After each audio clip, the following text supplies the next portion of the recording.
శ్రీ శ్రీరామకృష్ణ సమర్థ సద్గురుదేవాయ నమః. The only yoga in the world, solar science. ఆ సూర్య విజ్ఞానాన్ని నేను మీకు నేర్పబోతున్నాను. ఈ సూర్య విజ్ఞానాన్ని నేర్చుకోదలుచుకున్నటువంటి వాళ్ళు ఒక మంత్రాన్ని రోజు చేసుకుంటూ ఉండాలి. ఆ మంత్రం ఏమిటి అంటే ఓం హ్రీం ఘృణి సూర్య ఆదిత్య శ్రీం. ఓం హ్రీం ఘృణి సూర్య ఆదిత్య శ్రీం. ఈ విసర్గలు మీరు తీసేయవచ్చు. మంత్రాన్ని కాస్త స్పీడ్గా చేయదలుచుకున్న వాళ్ళు ఓం హ్రీం ఘృణి సూర్య ఆదిత్య శ్రీం. ఓం హ్రీం ఘృణి సూర్య ఆదిత్య శ్రీం. ఓం సూర్య ఘృణి సూర్య ఆదిత్య శ్రీం. ఓం హ్రీం ఘృణి సూర్య ఆదిత్య శ్రీం. ఇది మంత్రము. ఈ మంత్రము ఈ సూర్య విజ్ఞానాన్ని నేర్చుకుంటాము అనుకునేటటువంటి వాళ్ళు ఈ రోజు నుంచి అంతకంటే ఎక్కువ దయచేసి చేసుకోవద్దు. అంతకంటే ఎక్కువ అవసరం లేదు. ఇంకా దాన్ని ఉపయోగించుకోవాలంటే 24 గంటలు భోజనం చేయం కదా. ఓ పూట తింటాం, తిన్నాక 4-5 గంటల వరకు మళ్ళీ మనం తినం. అలాగే ఒక రోజుకి సూర్యకిరణ విజ్ఞానం నేర్చుకోదలుచుకున్నటువంటి వాళ్ళు ఈ మంత్రాన్ని ఓం హ్రీం ఘృణి సూర్య ఆదిత్య శ్రీం అనేటటువంటి మంత్రాన్ని రోజుకి 108 సార్లు చేసుకోండి. చేసుకున్న తర్వాత ఈ బొమ్మ మీద మీరు ధ్యానం చేసుకోవాలి. ఇది మనకి తెలిసినదే. సప్తాశ్వరథం ఆరూఢం. 7 రంగులు గుర్రాలున్నాయి. సూర్యుడున్నాడు. ఆ సూర్యుడు యొక్క రూపాన్ని మనసులో మీరు ఊహించుకుంటూ ఉండాలి. 10 నిమిషాలు 108 సార్లు ఆ మంత్రం చేసుకున్న తర్వాత ఈ రూపాన్ని వీలైతే 10 నిమిషాలు, లేకపోతే కనీసం 5 నిమిషాలు. కానీ ఎట్టి పరిస్థితుల్లోనూ 10 నిమిషాల కంటే ఎక్కువ చేయకండి. 5 నిమిషాలు చాలు. కానీ 5 నిమిషాలు మనస్సు ఈ రూపం మీద ఉండాలి. కళ్ళు మూసుకుని ప్రతిదీ మీరు చెప్పగలగాలి. ఈ గుర్రాన్ని, దీనికి ఉన్నటువంటి హారం ఎలా ఉంది, ఏ రంగులో ఉంది, దాంట్లో ఎన్ని పూసలు ఉన్నాయి, ఇక్కడ ఏ నగిషి చెప్పబడింది, అంత స్పష్టంగా మీరు ఒక 2-3 నెలల్లో దీన్ని దర్శించగలగాలి.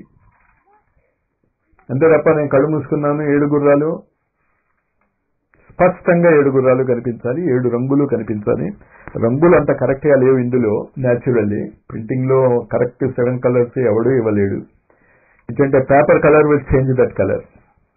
అంటే మీకు ఆ కలర్స్ తెలుసు కనుక విద్య violet, indigo, blue, green, yellow, orange, red.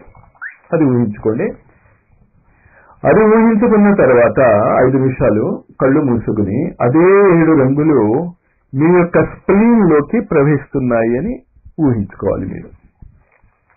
అదే ఆ మంత్ర జపం అయిన తర్వాత, ధ్యానము అయిన తర్వాత మీరు చేసుకోవాలి. మంత్ర జపం 5 నిమిషాల్లో అయిపోతుంది. ఓం హ్రీం ఘృణి సూర్య ఆదిత్య శ్రీం. మీరు స్పీడ్గా చేసుకోవచ్చు. మీకు అర్థం అవటానికి స్పష్టంగా చెప్తున్నాను. విసర్గలు ఉన్నాయి మంత్రంలో. జపం చేస్తున్నప్పుడు మీరు విసర్గలు పెట్టుకోక్కర్లే. ఎందుకంటే విసర్గలు ఉచ్చారణ చేయాలంటే డిలే అవుతుంది, కంటిన్యూటీ రాదు మీకు. ఓం హ్రీం ఘృణి సూర్య ఆదిత్య శ్రీం. ఓం హ్రీం ఘృణి సూర్య ఆదిత్య శ్రీం. 108 సార్లు అయిపోగానే ఈ బొమ్మ 5 నిమిషాలు చూసుకోండి. చెప్పేగా ఇది చూస్తున్నప్పుడు be very attentive. Be very very very attentive. మంత్రము మీకు దివ్య శ్రవణం వైపు తీసుకెళ్తుంది. ఇది ఎక్కడ తీసుకెళ్తుంది? దివ్య దృష్టి వైపు తీసుకెళ్తుంది. అంతేత these are all the tools. దీన్ని ఖచ్చితంగా మీరు ఉపయోగించుకోవాల్సిందే. మీరు మారుస్తా ఉంటే కుదరదు. ఆ టెక్నాలజీ మరి ఋషులు ఎలా కనిపెట్టారో మనకి తెలియదు. ఈ సూర్య విజ్ఞానం కావాలి అంటే మీకు ఈ మంత్రమే ఉపయోగించాలి మీరు. ఓం హ్రీం ఘృణి సూర్య ఆదిత్య శ్రీ. అది 108 సార్లు చేసుకున్నాక 5 నిమిషాల పాటు దీని మీద దృష్టి కేంద్రీకరించండి. కేంద్రీకరించటం అంటే అర్థమైంది కదా, పైనుంచి ఇలా చూసుకోండి, సర్కులర్ వే మీ ఇష్టం. ఈ బొమ్మ మీకు కళ్ళ ముందు కనిపించాలి. కళ్ళు మూసుకుంటే ఎవరైనా అడిగి కుడివైపు దాని మీద ఏముంది అంటే మీరు కళ్ళు మూసుకుని చూస్తూ చెప్పగలగాలి. అంటే మీకు ఎదురుకుండా బొమ్మ లేదు, దిగ దృష్టి అలా డెవలప్ అవుతుంది. స్లోగా డెవలప్ అవుతుంది, ఫాస్ట్ గా డెవలప్ అవుతుంది, depending on your sincerity and previous birth experiences. Previous birth experiences Edgar KC ఇందాక నేను చెప్పిన మెనీ మ్యాన్షన్స్ బుక్ లో మీకు చాలా స్పష్టంగా అవి ఎలా తెలుస్తాయో తెలుస్తుంది. నేను చాలా మందికి చాలా రకాలుగా వాళ్ళకి జరగబోయేటటువంటి కొన్ని హింట్స్ ఇస్తూ ఉండేవాడిని. ఇటలీకి వెళ్తారను, అక్కడికి వెళ్తారను, జరిగాయి కదా అవి. ఎందుకు చెప్తున్నాను, మీరు కూడా అది తెలుసుకోవచ్చు. నన్ను అడగండి. మీరు ప్రీవియస్ బర్త్ లో ఎలిజబెత్ అన్నాను అనుకోండి, లేకపోతే మీరే అసలు పైథాగరస్, అసలు మీరే నారద మహర్షి అన్నాను అనుకోండి, ఏం లాభం? ఇప్పుడు మీరే. అంచేత ఇప్పుడు మీరు ఎక్కడున్నారో అక్కడ నుంచి స్టార్ట్ అవ్వండి. ఏం చెప్పాను? మంత్రం జపం చేసుకోవాలి, విజువలైజేషన్. ఇది అయ్యాక ఒక విశేషమైనటువంటి యంత్రము విజ్ఞానం ఉంటుంది. దాన్ని మంత్రము, ఇదేమో రూపము, మూర్తి అంటాం దీన్ని.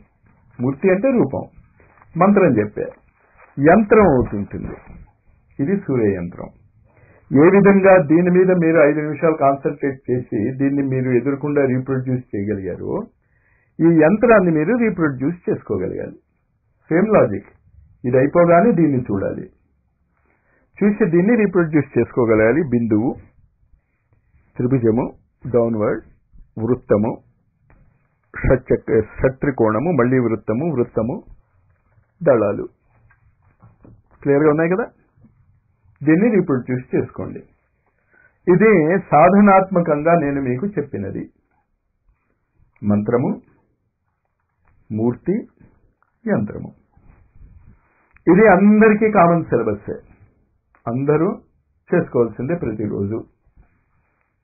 దీంతో పాటు మీరు చేసుకోవాల్సింది ఏంటి అంటే 12 ఇటికలతో మీరు గురుస్థానాన్ని పెట్టుకోవాలి. 12 ఇటికలతో ఎందుకు గురుస్థానాన్ని పెట్టుకోవాలి అంటే, సూర్యుడు సంవత్సరంలో 12 రాశుల చుట్టూ తిరుగుతూ ఉంటాడు. మేషరాశి నుంచి ప్రవేశిస్తాడు, మేషం నుంచి వృషభానికి వెళ్తాడు, వృషభం నుంచి మిథునానికి వెళ్తాడు, మిథునము నుంచి కర్కరాశికి వెళ్తాడు, కర్కం నుంచి సింహము, సింహము నుంచి కన్య, కన్య నుంచి తుల, తుల నుంచి ధనస్సు, ధనస్సు నుంచి మకరము. ఇది చాలా ఇంపార్టెంట్. మకర సంక్రమణము అది ఈరోజు. దానికి ఇది సంక్రాంతిలే. మేషరాశి నుంచి వృషభ రాశికి వెళ్ళటం కూడా ఒక సంక్రాంతే. కానీ మీనరాశి నుంచి మేషరాశికి వెళ్ళేటటువంటి ఒక సంక్రాంతి ఉంటుంది, దాన్ని ఉగాది అని పిలుస్తాం మనం. 3 నెలల తర్వాత వచ్చేది. అంచేత సూర్యకిరణ విజ్ఞానములో ఈ 2 సంక్రాంతులు చాలా ముఖ్యం. మేష సంక్రాంతి, మకర సంక్రాంతి. మేష సంక్రాంతి అంటే ఏంటి? The starting point. అలాగే 12 రాశులు, మేషము నుంచి మీనంలోకి 12 సంక్రాంతులుగా సూర్యుడు తిరుగుతూ ఉంటాడు.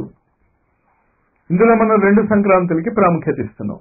మేష సంక్రాంతి, ఉగాది. రెండవది ఇప్పుడు మకర సంక్రాంతి.